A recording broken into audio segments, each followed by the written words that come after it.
कहते हैं प्यार की कोई उम्र नहीं होती, कोई उम्र देखकर प्यार नहीं करता है। लेकिन कभी कभी उम्र के वजह से विचारों में बहुत अंतर हो जाते हैं और एक दूसरे को समझना मुश्किल हो जाता है। अनन्या अपने दोस्तों के साथ पिकनिक मनाने के लिए गई थी। उस पिकनिक स्पॉट पर और भी बहुत लोग थे। कोई अपने फैमिली के साथ था तो कोई अपने दोस्तों के साथ।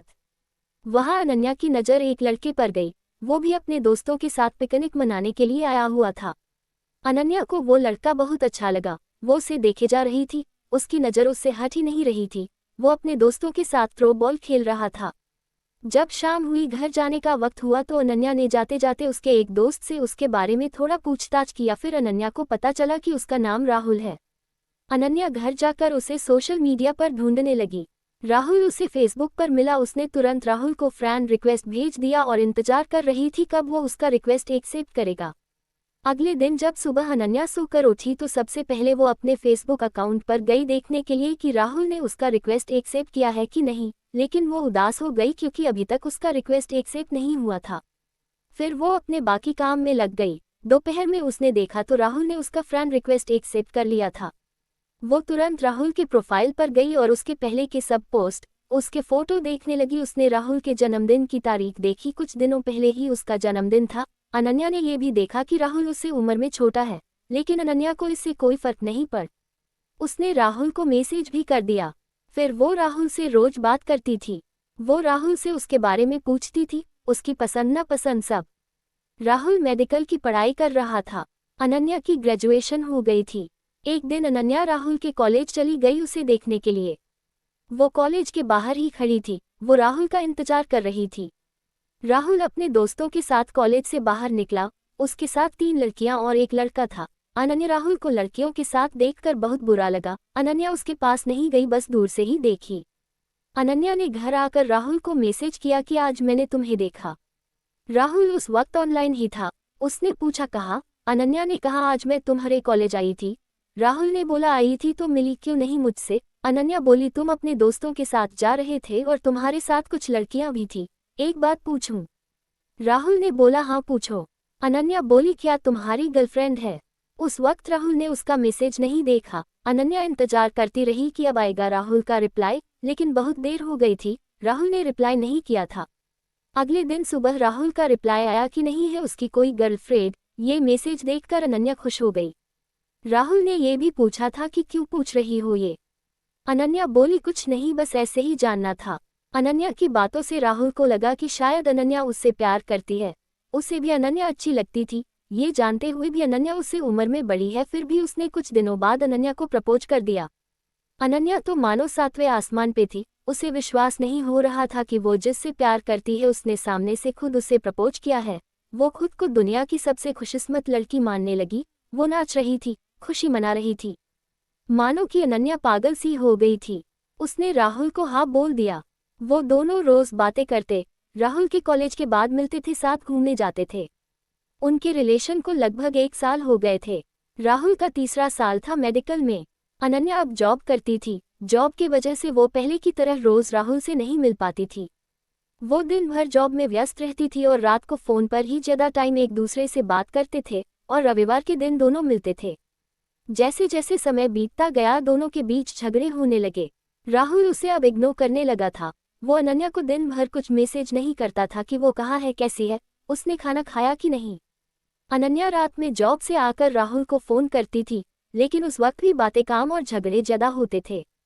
अनन्या को ये बिल्कुल अच्छा नहीं लगता था।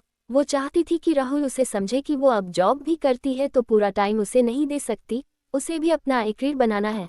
अनन्या राहुल को छोड़ भी नहीं सकती थी, बहुत प्यार जो करती थी उससे। फिर अनन्या ने सोचा कि अब वो ऑफिस से हाफ डे की छुट्टी लेकर राहुल से कभी कभी मिलने आ जाया करेगी। इससे शायद झगड़े काम हो उनके बीच और वो दोनों एक दूसरे को टाइम दे सके। फिर अगले ही दिन वो हाफ डे की छुट्टी लेकर राहुल से मिलने उसके कॉलेज गई। उधर उसने देखा कि राहुल कॉलेज के बाहर एक लड़की के साथ था। उसी समय अनन्या ने राहुल को फोन किया। राहुल ने फोन देखा कि अनन्या का कॉल आ रहा है, लेकिन उसने फोन नहीं उठाया। उसने फिर फोन किया, राहुल ने इस बार भी फोन नहीं उठाया। फिर अनन्या गुस्से में घर चली गई। शाम को राहुल ने उसे फोन किया। अनन्या ने पूछा कहाँ थे तुम, मैंने तुम्हें दोपहर में कॉल किया था। राहुल ने कहा कॉलेज में था इसलिए फोन नहीं उठाया था। ये सुनकर अनन्या को और गुस्सा आ गया कि राहुल झूठ बोल रहा है। इसका मतलब राहुल जरूर मुझसे कुछ छुपा रहा है। 2 दिन बाद फिर अनन्या उसके कॉलेज गई।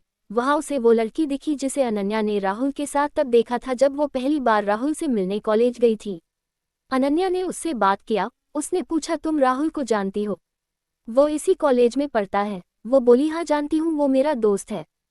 फिर अनन्या ने उससे पूछा, अभी क्या वो अपने क्लास में है? वो लड़की बोली, नहीं, वो अपनी गर्लफ्रेंड के साथ आज घूमने गया है। ये सुनते ही अनन्या को जैसे दिल का दौरा ही पड़ गया। उसने खुद को संभाला और पूछा, उसकी गर्लफ्रेंड है? वो बोली, हाँ है ना, पिछले साल उनका ब्रेकअप हो गया था लेकिन अब फिर कुछ दिनों से दोनों साथ हैं। अनन्या ने उससे राहुल की गर्लफ्रेंड का नाम भी पूछा। उसने बोला, प्रिया। ये सब कुछ सुनकर अनन्या को बहुत गुस्सा आ रहा था। वो सीधा अपने घर गई। वो बहुत रोई कि मेरे साथ ऐसा क्यों हुआ, क्या गलती थी मेरी? अगर वो किसी और से प्यार करता था तो मुझे क्यों प्रपोज किया? क्या मैं उसके लिए बस एक खिलौना हूँ? शाम को अनन्या ने राहुल को फोन किया। उसने पूछा, कहाँ थे तुम पूरा दिन? सुबह से ना एक मैसेज ना एक कॉल। राहुल बोला, मैं कॉलेज में ही था, पढ़ाई का टेंशन है थोड़ा। उस वक्त तो अनन्या चीड़ गई और गुस्से में बोली, ये प्रिया कौन है? राहुल कुछ सेकंड रुक गया, फिर बोला, कौन प्रिया? अनन्या बोली, अच्छा तुम किसी प्रिया को नहीं जानते? वो बोला, नहीं। फिर अनन्या बोली, मैं उसी प्रिया के बारे में बात कर रही हूँ जिसके साथ आज तुम घूमने गए थे। ये सुनते ही राहुल ने कॉल कट कर दिया। अनन्या उसे फोन करती रही लेकिन वो फोन नहीं उठाया। अनन्या ने उसे मैसेज किया कि राहुल फोन उठाओ, मुझे बस मेरे कुछ सवालों के जवाब चाहिए। उसके बाद भी राहुल ने फोन नहीं उठाया। अनन्या ने उसे मैसेज किया कि कल मैं तुम्हारे कॉलेज आ रही हूँ, मुझे मिलना है। इस पर राहुल ने तुरंत रिप्लाई किया, कॉलेज में नहीं, तुम मुझे कॉलेज से पहले एक गार्डन आता है वहां मिलो। वो नहीं चाहता था कि कॉलेज में उसका नाम खराब हो और उसकी गर्लफ्रेंड को कुछ पता चले। अगले दिन अनन्या उससे मिलने गई। उसने पूछा, क्यों किया तुमने ऐसा? क्या गलती थी मेरी? तुमने मुझे खुद प्रपोज किया था। अगर तुम्हारी पहले से ही गर्लफ्रेंड थी तो मुझसे प्यार करते थे, तो मुझसे प्यार का नाटक क्यों? फिर राहुल बोला, जब मैंने तुम्हें प्रपोज किया था तब प्रिया मेरे साथ नहीं थी, लेकिन तुम अब अपने जॉब में व्यस्त हो गई थी। प्रिया मुझे रोज कॉल मैसेजेस करती थी और हमारे बीच की गलतफहमी अब दूर हो गई है, जो पहले हुई थी और हम अलग हो गए थे। मैं उसे प्यार करता हूँ। फिर अनन्या बहुत गुस्से में बोली, प्यार क्या कोई खेल है क्या? आज इसके साथ कल उसके साथ, क्या समझते हो तुम खुद को? राहुल ने कहा, जो कुछ भी हुआ उसके लिए मुझे माफ कर दो, लेकिन मैं तुम्हारे साथ नहीं रह सकता। मैं प्रिया से प्यार करता हूँ। अनन्या बिना कुछ कहे वहां से चली गई।